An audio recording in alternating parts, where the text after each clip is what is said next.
the honourable committee members. Again, my name is Bellegarde and I'm Chief of the Assembly of First Nations. Regarding Bill C51, Bill C51 is the subject of a great deal of commentary and controversy. First Nations have a long history in this country of dealing with laws that threaten our rights, so we are always on guard against any legislation that could affect our rights, our citizens, and our traditional territories.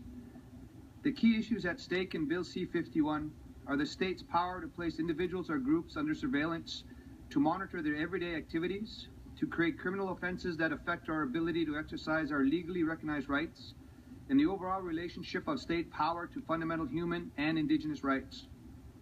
On these issues, First Nations have expertise and hard experience to offer this committee, the government, and Canadians as a whole. First Nations people are often forced to take a stand against actions or initiatives by governments that refuse to respect or protect our rights.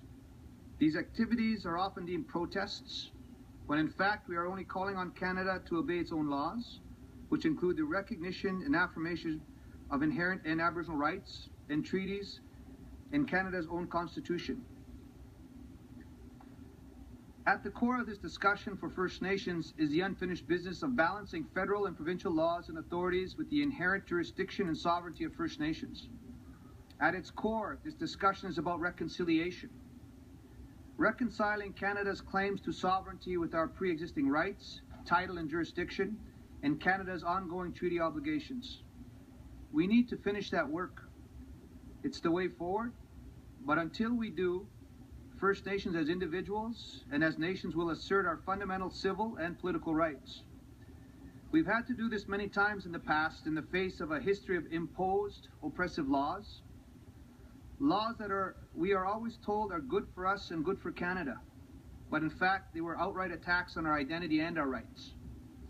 We have suffered under laws that banned our cultural and spiritual practices, laws that denied our right to vote, laws that prevented us from going to court to fight for our rights, laws that gave the state the power to steal our children and assault their minds and bodies, to try and kill our languages and traditions. We have been subjects of surveillance and suspicion, and seen as a threat for as long as this country has existed. Why? Because our cultures, our values and laws place a priority on protecting the lands and waters. They place primacy on sharing and sustainability. Canada knows that our existence as peoples and nations qualifies and calls into question its claims to absolute sovereignty. But our people survived and prevailed over all the assaults against us because our ancestors and elders stood up for our people and our rights.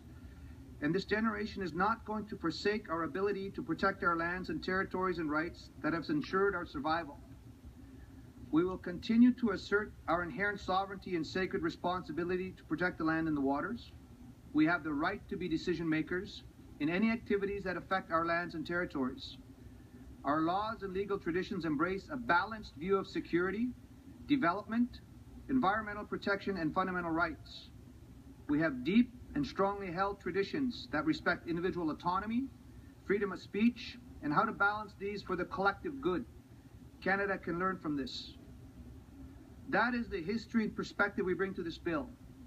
We believe in the right to safety and security, but the federal government's rush to ram this legislation through is undemocratic and it violates our individual and collective rights.